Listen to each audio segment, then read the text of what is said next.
After the real young master of the Tang family returned, everyone started to hate me. The true heir caused severe injuries to both my hands, making it impossible for me to play the piano ever again. The eldest Tang brother, who used to care for me in every possible way, said coldly, "Makoto suffered a lot out there. You only lost your ability to play the piano. Just think of it as helping him feel better." I devoted everything to making my biological sister a superstar, but she ungratefully said, "You tried so hard to win me over just to isolate Makoto, brother. I'll never recognize someone like you as my brother."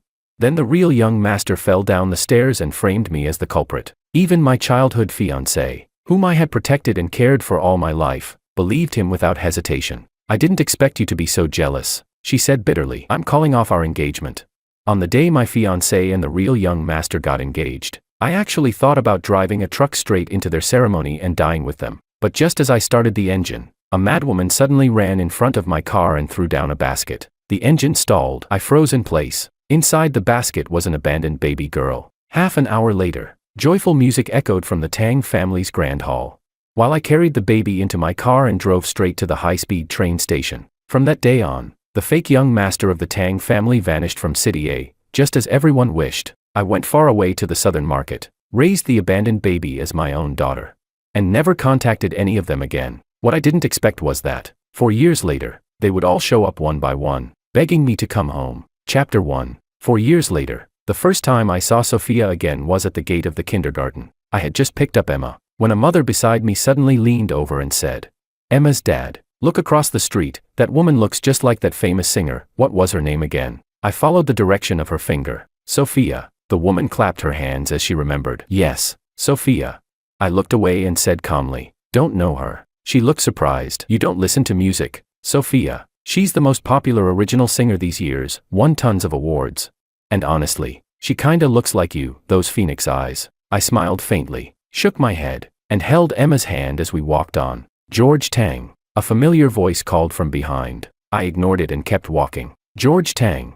Emma tilted her head. "Daddy, is that lady calling you? Why does she call you George Tang?" I smiled and said gently, "She's mistaken." But as we reached the parking lot and I was about to open the car door, someone suddenly grabbed my arm. I turned around, and there she was, Sophia, panting heavily. "George, you're actually still alive." Her voice was as sharp as ever, and yet, maybe because she had run too fast, there was a faint redness in her eyes. Chapter 2. I left Emma at the neighbor's house. As I came downstairs, Sophia curled her lips and said, "Why are you living in such a dump? Where's your real home? Let me go up and take a look." I shook my head. "There's no need for that." Back then, the real young master and I had been switched at birth. I lived as a Tang for 20 years, enjoying the life of luxury, while the real young master spent those same 20 years in my poor family with my biological sister, enduring hardship. 4 years ago, Sophia was the one who said that her only brother was Makoto. She also said, in person, that even though our blood relation couldn't be changed, pretending to be siblings with someone like me only made her feel disgusted. Afterward, I was expelled from the Tang family by Diego Tang, abandoned by my fiancée Willow, and blacklisted by the entire City A. When I had nowhere left to go, I once thought about seeking out my biological sister. That snowy night, I stood outside her company's building all night long, nearly freezing to death, but in the end, all I got from her was one sentence, that her greatest wish was that I had never been born. If you had never been born, Makoto wouldn't have been switched at birth, and he wouldn't have suffered so much. Brother, what a joke. Now that the Tang family doesn't want you, you're using blood ties to cling to me. When Makoto and I couldn't even afford to eat, where were you? I'll never acknowledge someone like you as my brother. That was when I finally understood, no matter how kind I had been to her. She hated me because of Makoto. Now, back in the present, her eyes still carried that same judgmental glare. She frowned and asked coldly, "That kid, where did she come from? Don't tell me you stole her." I was silent for a moment before answering. "She's a child I adopted." She twisted her lips into a mocking smile. "Why would you adopt a child for no reason? Don't tell me it's because Willow couldn't have children, and you thought adopting a girl would win her back. Are you still being a simp? How ridiculous, utterly pathetic." I cut her off. "She's my child. I never planned to go back to City A. And I never intended to use this child to compete with your brother for Willow. You don't need to worry, nor do you have to be so aggressive. As you said back then, aside from blood, we're strangers. I'm not interested in your life now. And I'd appreciate it if you stopped meddling in mine." She froze, speechless. "If there's nothing else," I said, turning away, "then please leave." "Wait." Suddenly, she grabbed my arm. She opened her mouth, then closed it again. You, I frowned. What do you want to say? Why did you really leave back then? I stared at her quietly. You were a rich young master, living comfortably. Was it really worth running away just because of a few harsh words? What kind of childish tantrum was that? If I hadn't run into you, how long did you plan to keep living like this? And these past 4 years? She paused for a long moment before finishing softly. How did you survive? Chapter 3. I looked at the corners of Sophia's eyes, slightly red again, probably from anger. She must have been shocked to see me alive, because my being alive meant I was a threat to Makoto's perfect little life. How did I survive?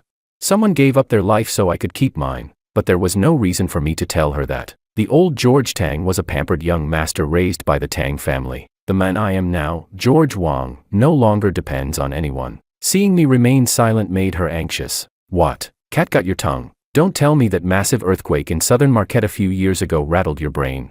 You moved to some godforsaken place, serves you right if you got caught in a quake. Just then, a neighbor passed by and greeted me. Hey, little Wang, haven't started dinner yet?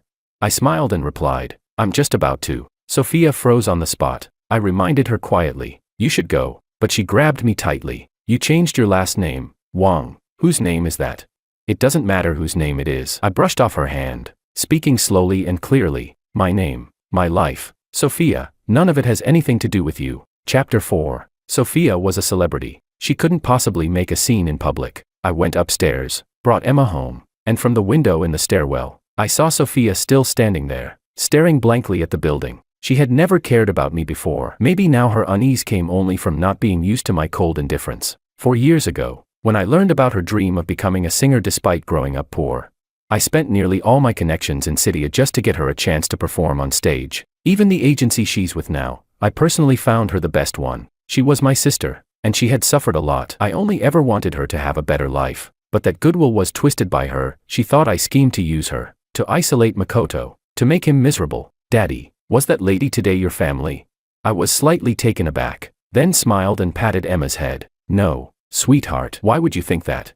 I just guessed. You two look kind of alike. Family. Diego's face suddenly flashed through my mind. I used to believe that no matter the bloodline, Diego would always be my big brother. But 4 years ago, he had stood beside the fallen Makoto, looking at me with fury in his eyes. George, you've truly disappointed me. From this day forward, there's no place for you in the Tang family, and you're no brother of mine. My brother is only Makoto. I had clutched at his pant leg, begging, insisting that I hadn't pushed Makoto.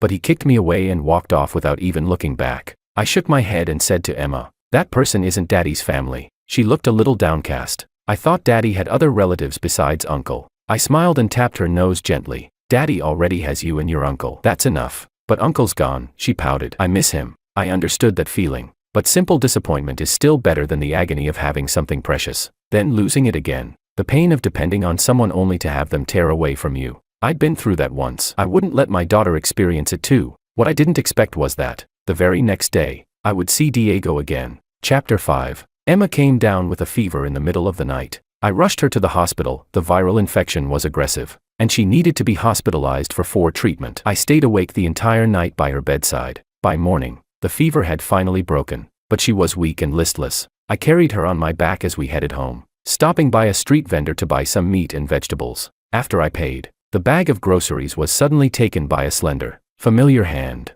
I froze, then looked up, and through the hazy morning mist, I saw Diego's face. The lack of sleep left my mind blank. Instinctively, I blurted out, Big Brother, before realizing he had long forbidden me from calling him that. The Tang family was not something I could afford to offend. Back then, just to punish me for allegedly harming Makoto, Diego Tang had said one single sentence, and with that, the entire city blacklisted me. Mr. Tang, I quickly corrected myself. I was still trying to figure out why he was suddenly here in Southern Market.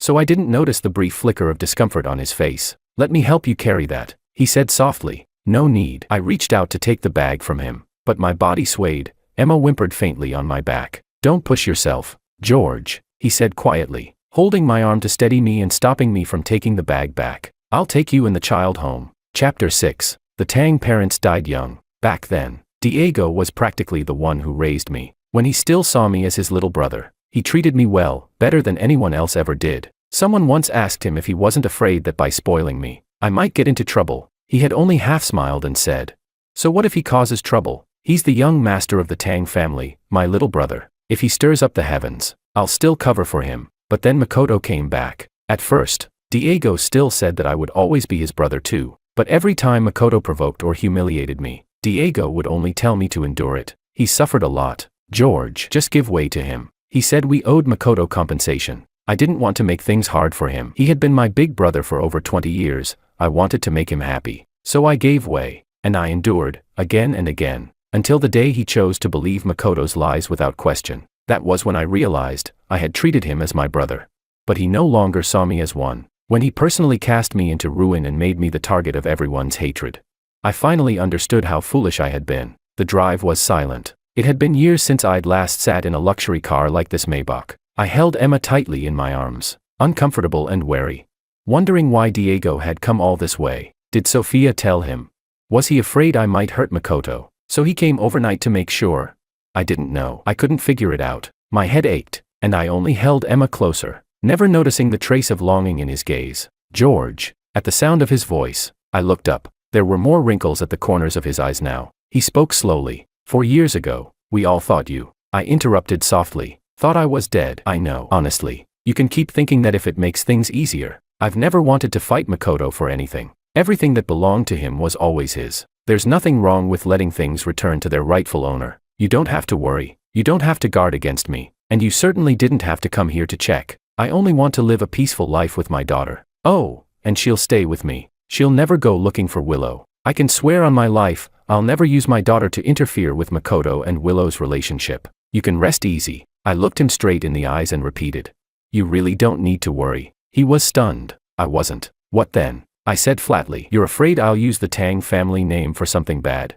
You can relax, I won't. I changed my surname long ago." "George." He suddenly cut me off. His eyes were red. I came here to bring you home." Chapter 7. I couldn't understand what Diego was thinking. I hadn't been part of the Tang family for 4 years. It was he himself who had announced that to the world. So why would I go back? To be Makoto's punching bag again? And what was a man of his status doing following me back to a shabby 50-square-meter apartment? After settling Emma on the bed, I walked to the cabinet, took out a box of tea. But after a pause, I realized he probably wouldn't drink something that cheap. After some hesitation, I just handed him a bottle of mineral water. His gaze fell on my right hand, and his expression darkened with a bitterness I couldn't decipher. "Your fingers, are they any better?" I lowered my head. My right hand, the ring finger and pinky, could no longer move. It happened after Makoto returned to the Tang family. We were visiting one of the Tang factories together. He got curious and began talking with an engineer about a mechanical design. To prove his theory, he pressed the test activation button, and at that moment, my hand was right on the machine. Before the accident, I was a rising piano prodigy. That was the only thing I was ever better at than Makoto. I wasn't as talented or capable as him in anything else, but at least I had the piano. When he first came back to the Tang family, every time I practiced, he would say with an air of pity, "I've loved music since I was little. If I hadn't been switched at birth, I'd probably play the piano too. But after the accident, I could never perform again." I couldn't accept it at first. I fell apart for a long time. I always believed he had done it on purpose, and I couldn't help but hate him for taking away the only light I had. Until one day, he tried to end his life. After he was rescued, everything changed. I went from victim to villain. I still remember Diego coming back from the hospital that day, rubbing his forehead and saying to me, "It's just your hand, just 2 fingers. Did you really need to take his life over that? Even if you're useless, even if you're not my real brother. Didn't I say the Tang family would take care of you for life? Why did you have to go this far?" And Sophia, cold and emotionless, had added, "If we hadn't been switched, the one who could play piano would have been Makoto anyway. You're just giving back what you stole. How can you still act like the victim?" They both told me my fingers would never recover, that no amount of anger would change that. But later, at the celebration for Makoto's patent, ironically, the patent he earned using the machine that crushed my hand, I overheard the doctor talking to Diego. "I told you back then, if the young master had gone abroad for rehabilitation in time, his fingers could have recovered more than 90%. You never took him, did you? Now that it's been this long, recovery will be nearly impossible." Diego had replied coolly, "It's better if George doesn't play the piano anymore. Makoto always wanted to learn piano as a child. Seeing George unable to play will make him feel balanced. Anyway, even if George is useless, I'll still take care of him. Whether he can play or not doesn't matter. So that was it. My dream, my future, in his eyes, were nothing more than a tool to keep Makoto's heart at ease. When did I start fearing him? Probably from that very moment. I heard you're teaching music at an institute, he said suddenly. I froze for a second, then replied. I only teach beginners, little kids. Simple music doesn't require the ring finger or pinky to move. I never plan to return to the stage. I wouldn't dare risk upsetting Makoto again. I just need this job to support my daughter. The doctor said the damage is permanent. I'll never play well again in this life. So even with that, are you still not going to allow it? He looked startled and quickly said, George, that's not what I meant. But I couldn't hear another word. The old fury, the rage of a life destroyed, came flooding back. I couldn't lose this fragile piece again just because Makoto might be displeased. So I held up my trembling hand, showing him the stiff fingers, shouting, See, I can't play, I really can't. I've already given back everything the Tang family ever gave me. If you don't believe me, come and try bending them yourself, they don't move. I was your brother for years, can't you at least let me live my own life now? He looked panicked, rushing forward to grab my shoulders as I shook uncontrollably. George, don't be afraid, don't be afraid. This time, I'll protect you. Trust me, trust your brother. But how could I not be afraid? I had fought so hard to start over. A man named Luis had given his life so that Emma and I could live. I shoved Diego away hard, but after a sleepless night and an empty stomach, I couldn't match his strength. In the struggle, my vision suddenly went black, and I passed out cold. Chapter 8. I dreamed of Luis. He looked exactly as I remembered, standing in the small courtyard of the guest house at dawn, shaving by the water basin, tilting his head toward me with a grin. Hey, what's with the long face so early in the morning? There was a scar running across his cheek, giving him a fierce, intimidating look, but his voice was always warm. I scratched my head, embarrassed. Luis, Emma's surgery cost more than I expected. I've run out of money. About the rent, could I owe you a few months? Once I get paid, I'll make it up right away. He burst out laughing. That's it. You look like you're carrying the end of the world on your shoulders. Luis has plenty of houses, just short of people to liven them up. Don't worry about rent. Emma's condition, even if the surgery went well, still needs careful care afterward. So stop running around taking extra jobs for now. If you run out of money, well, you've still got your big brother here, haven't you? At first, he was just my landlord, a police officer who had retired early because of injuries and illness, but later, he became my brother, Emma's uncle, a man completely different from Diego. He looked rough and carefree. Yet his heart was more delicate than anyone's. He helped every tenant who ran into trouble. When I first met him, I was struggling to find a place to live, with a sick infant in my arms. Everyone else saw Emma's congenital illness as bad luck. Only he took us in without a word. He could have easily turned a blind eye. But he somehow noticed my depression, and kept finding small ways to pull me out of it. George, look at that kite you and Emma made, it's flying so high. George, you eaten yet? I made too many buns today. Come over and help me finish some. At first, I thought he was just a fool, but unlike Diego, who only knew how to throw money at problems, Luis was patient. He taught me gently when my bad habits from my old life surfaced, telling me what was right and what was wrong. When I found a new job, he'd be genuinely happy for me, using it as an excuse to drink a few extra beers, only to get scolded by me afterward, scratching his head like a child. He taught me confidence and independence. He taught me how to choose my own way of living. He used to tell me, George, trust me, there's no kind of day you can't get through. We were three people with no blood ties. Yet somehow, we became a family. Until Emma turned 1. That year, a massive earthquake struck Southern Market. The quake triggered fires across the entire street where the guest house stood. My leg was crushed, and I couldn't get out. Luis pulled Emma and me to safety. Then, without hesitation, ran back into the flames. I was lying on a stretcher, screaming for him not to go back. But he just smiled and said, George, I'm a police officer. At a time like this, I can't not go back in to save people. Don't worry, I'll be back. He always kept his promises. But not that time. He rescued more than a dozen people trapped inside. Then he went in one last time, and never came out again. I don't even have a single photo of him. He always said his scarred face looked bad and he hated cameras. But he took so many photos of Emma instead. Chapter 9. I woke up to the sound of voices arguing. We've been looking for him for 4 years. All 3 of us, and now that you've found him, you hide it from me. What's that supposed to mean? That voice. Willow. Then came Sophia's cold tone. And what right do you have to see him? Willow snapped back. We were engaged. He loved me. That alone gives me more right than either of you.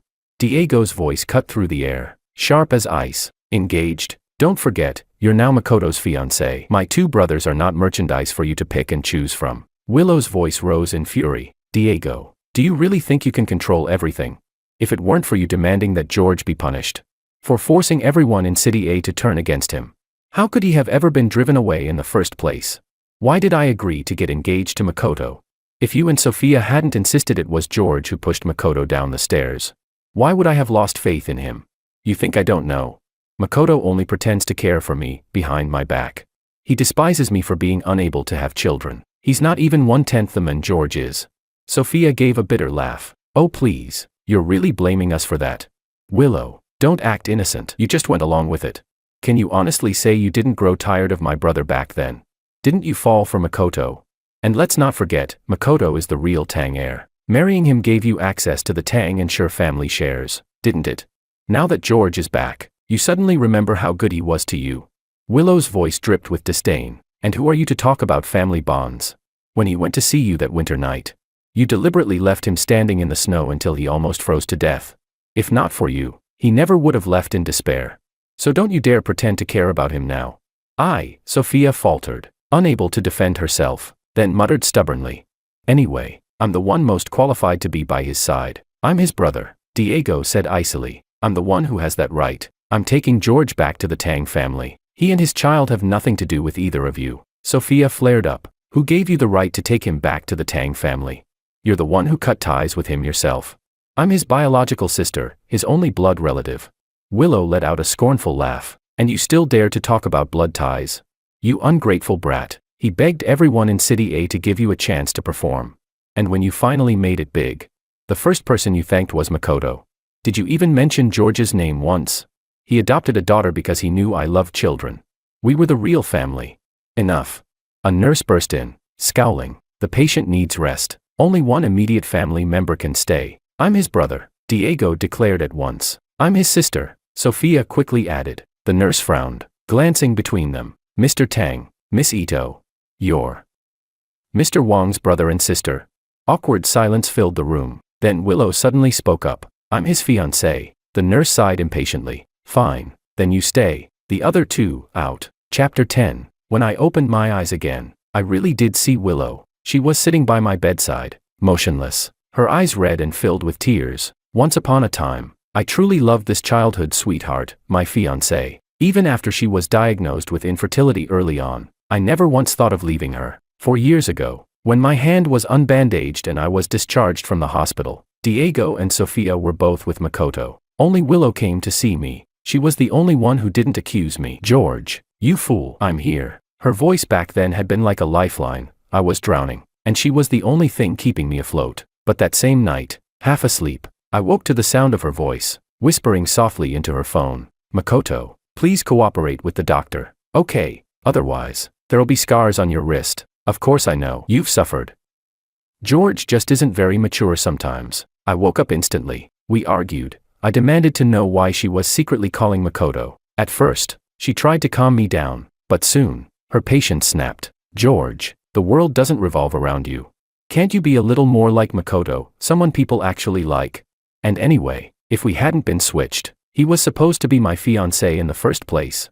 The moment the words left her mouth, she seemed to realize what she'd just said. She reached out to hold me, but I shoved her away. We stopped talking after that, a cold war that froze everything between us. Maybe she had long grown tired of our quiet, steady love, and when someone like Makoto, so different from me, appeared in her life, it was like a stone dropped into still water, ripples spreading through her heart. Later, when Makoto framed me for pushing him down the stairs, she stood by his side, along with Diego and Sophia. The betrayal of those closest to me only convinced the rest of City A that I was guilty. They said I was a fake, a mountain chicken pretending to be a phoenix, a Tang family imposter, ungrateful for their kindness, and now trying to harm the real heir. That's what they called me. I became the rat everyone wanted to crush. No matter how many times I called or texted Willow, she never replied. When I finally found her and, in desperation, asked why she didn't believe me, she stayed silent for a long while before saying softly, George, you've always been jealous of Makoto,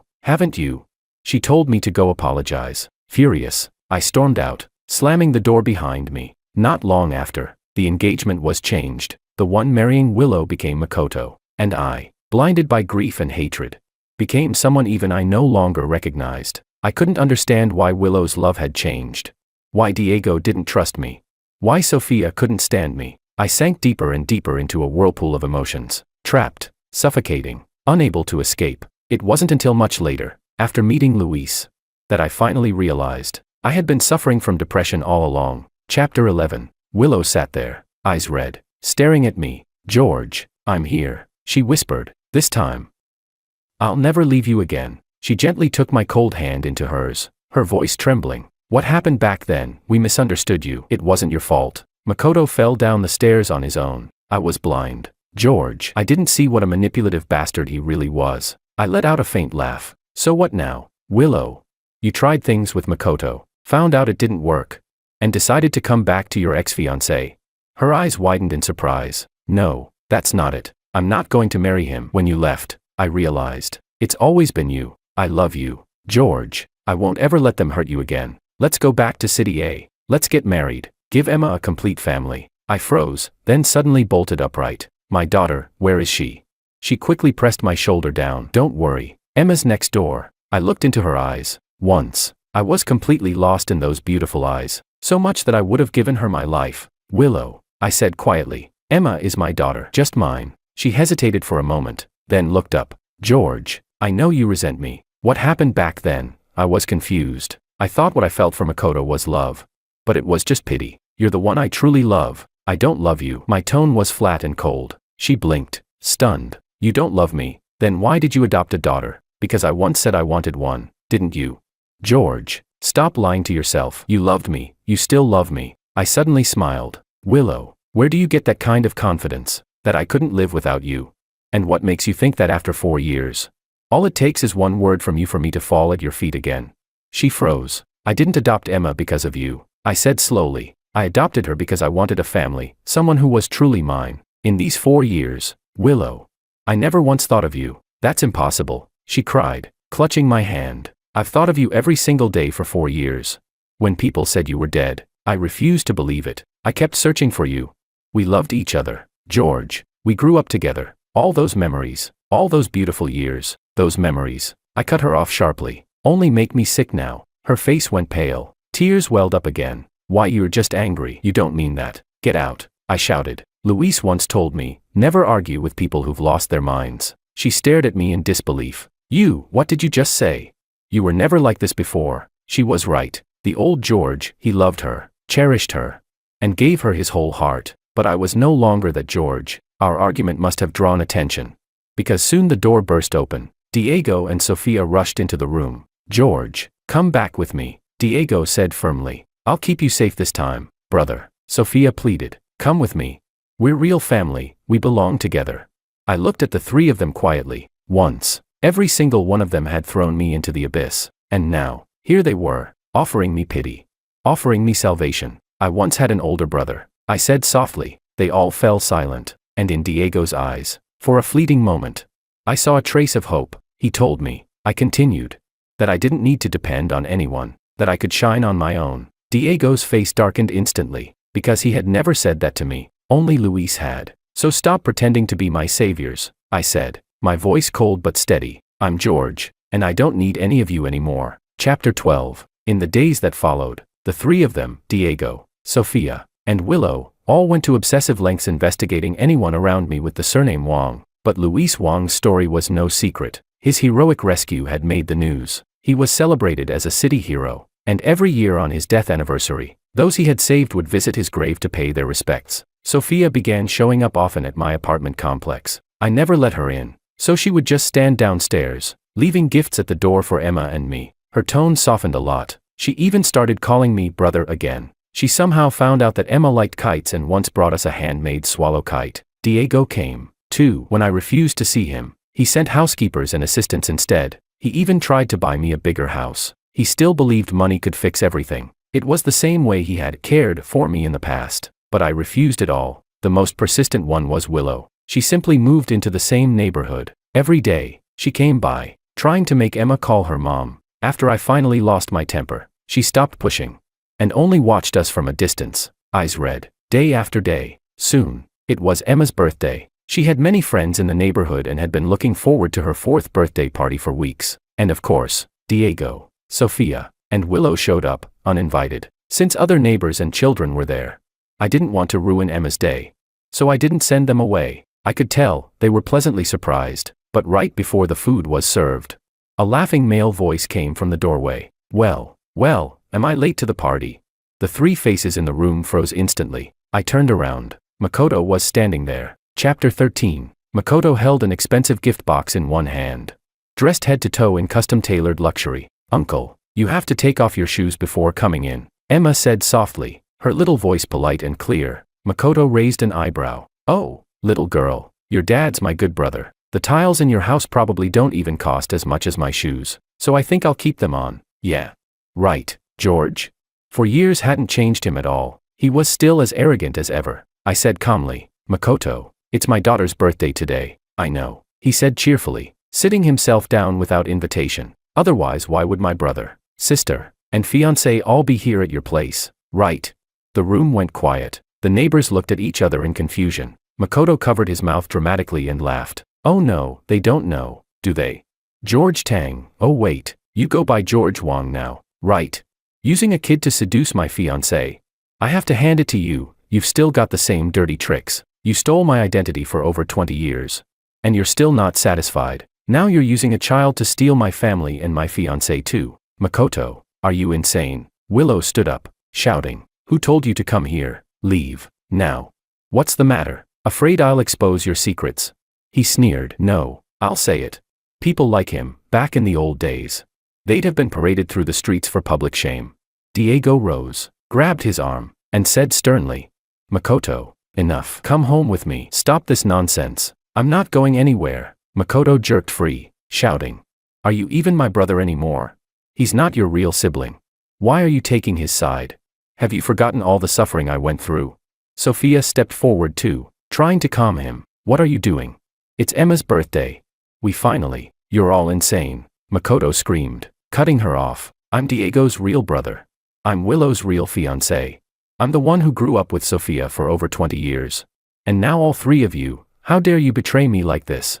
Emma was terrified. She clung to me, trembling. I covered her ears tightly and lifted her into my arms, carrying her back to her bedroom. Chapter 14. Emma, stay in your room and wait for Daddy to come back. Okay. She nodded, her eyes wide and frightened. Daddy, that uncle is scary. He's bad. I brushed her hair gently and stood up, closing the door behind me. By the time I returned to the living room, most of the neighbors had already left. Only Makoto, Diego, Sophia, and Willow remained. Makoto's perfectly styled hair was now a mess. His eyes burned with hatred as he glared at me. George, he spat. You think you've won, don't you? You must be proud, making them remember you, making them look for you all these years. I've never seen anyone so shameless. You're an imposter. What right do you have to even speak to them again? Makoto, that's enough. Diego's whole body trembled. How long are you going to keep this up? Willow snapped, grabbing his arm. Let's go. Let go of me. He shoved her aside and pointed at Sophia. Sophia, we've been through everything together, 20 years of it, and you've only known him for a few. How could you betray me too? Sophia turned her face away, her voice shaking. Makoto, you can't have everything. You were drunk that night, you admitted it yourself. You hurt George's hand on purpose so he couldn't play the piano. You faked that suicide attempt for sympathy, and later, you staged that fall down the stairs to frame him, all to drive him out of the Tang family. You hate him because you think he stole your life, but he's innocent. Makoto, being switched at birth wasn't his fault. Makoto's face twisted in rage. So it's my fault then. Am I not innocent too? Everything was supposed to be mine. I just took back what belonged to me. What's wrong with restoring the way things should have been? Then he pointed at me, shouting. You all think he's so innocent, but he's not. He faked his death. He adopted that kid just to win your sympathy. He's pretending to be pitiful, pretending to have changed, but he just wants back into the Tang family. He wants to replace me again, and you're all too blind to see it. Enough, Diego barked, his voice cracking with anger. If I had known that all my efforts to make up for your suffering would turn you into this, I'd rather. He stopped himself mid-sentence, but the damage was done. Makoto stared at him, stunned. What did you just say? Then he turned towards Sophia and Willow, his laugh breaking into something wild and bitter. So that's it. You all feel the same way, don't you? You think I should have stayed lost, that I shouldn't have come back? How could you? How could all of you do this to me? He looked deranged, his words dissolving into incoherent muttering. I stepped forward. There had been countless times in the past when I'd lost to him, when everyone told me, George, what you have was never yours to begin with. He suffered so much, you should yield to him. But this time, they all turned to me instead, and in their eyes, there was fear for me. Diego said cautiously. George, take Emma and leave first. Don't worry, your brother will handle this. I shook my head slowly, then I walked toward Makoto. The time for avoidance was over. This hatred, this endless cycle between us, it had to end. I raised my fist, and then, bang. He froze, clutching his cheek, eyes wide in disbelief. You actually hit me. I met his gaze calmly. Makoto, the only reason I ever endured your cruelty was because I really did live under your name for more than 20 years. When I learned how hard the Ito family had it, how you and Sophia struggled in poverty, I felt guilty. I thought I'd stolen your life, your happiness. But 4 years ago, I gave everything back to you. I took your name. You took my hands. We're even. I pointed at the others. They, Diego, Sophia, and Willow, they're yours. Your brother, your sister, your fiancé. I never wanted to fight you for them. I never cared to. But today, I paused, my voice hardening. You came into my home. You terrified my daughter. And that. I stepped closer, eyes locked on his. I will never forgive. I raised my hand again, and struck his right cheek with another punch. His head snapped to the side, blood welling at the corner of his mouth. These 2 hits, I said evenly, are for my daughter. Whatever hatred exists between you four, I want no part of it anymore. But if you ever do anything that hurts her again, I stepped forward, voice dropping to a low growl. I'll fight you to the death. He stared at me, stunned, before whipping his head toward the others. Did you see that? He hit me, right in front of you. This is who he really is, this vicious fraud. And you still care about him, you still like him. He screamed hysterically, his voice echoing off the walls. You're all insane. Can't you see? This is the real George, this is what he's always been.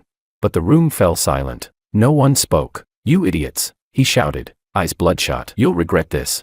Then, in a blind rage, he lunged toward the door, but his foot slipped. There was a sharp thud, followed by the sickening sound of a body tumbling down the stairs. A moment later, the air filled with his groans of pain from below. But this time, none of them moved. Diego, Sophia, and Willow just stood there, frozen, eyes fixed on me. I sighed. He's hurt. You should go check on him. Still, they didn't move. Finally, Willow whispered, George, we didn't know he'd come here. Yes, Sophia echoed weakly. We didn't know. It's fine, I said calmly. Actually, this just makes it easier to say what I've been holding in. Willow's face turned pale. She reached out, panic flashing in her eyes. No. George, don't, please, don't say it. I shook my head and looked at them quietly. I, George Wong, no longer have a Tang family brother, nor an Ito family sister, nor a Liu family fiancé. My life now is good, better than it ever was before. I don't need your pity, and I don't need your salvation, your guilt, your love, whatever it is that brought you here. It only disturbs my peace, and disrupts the life I've built. I took a breath, my voice firm but steady. The only family I have in this world is my daughter, Emma, and my brother, Luis. Diego opened his mouth, his voice trembling. But George, he's gone. Luis is dead. Wouldn't he want you to have someone to help you, instead of struggling alone as a single father? I shook my head slowly. You're wrong. What Luis taught me was independence. So don't worry about me. I'm not struggling. I'm freer, stronger, and happier than I've ever been. Sophia suddenly began to cry. But, we finally found you, she sobbed. And now you don't want us anymore. I turned to the window. Outside, the sky was a clear, endless blue. Yes, this time, it was me who didn't want them. Chapter 15. I believed I had made myself perfectly clear, yet the 3 of them still refused to leave. After the birthday party, they kept coming over, trying to persuade me to change my mind and return with them to City A. Makoto, however, didn't come again. He had actually broken his leg this time. The neighbors couldn't help but gossip, so I handed in my resignation, planning to take my child to another city to live. The principal of the institution was reluctant to let me go. Mr. Wong, you're still young, but your ratings from the parents are the highest. Are you sure you don't want to reconsider? I shook my head. I'm already very grateful that you gave me a chance back then, even though my right hand is disabled. But for my daughter's sake, I have to change the environment. He thought for a moment, then suddenly asked, would you like to go to City C? It's by the sea, the climate is mild, and children really like it. I'm planning to open a branch there. Would you be willing to serve as the head of teaching? Honestly, I'd hate to lose someone as talented as you. I agreed. The day before leaving, Diego came to see me. "George, you don't have to move to another city just to avoid us." I smiled and asked, "Then can you stop showing up in front of me?" He fell silent for a long time, lowering his head in pain. If your brother still wants to do something for you, would you accept it?"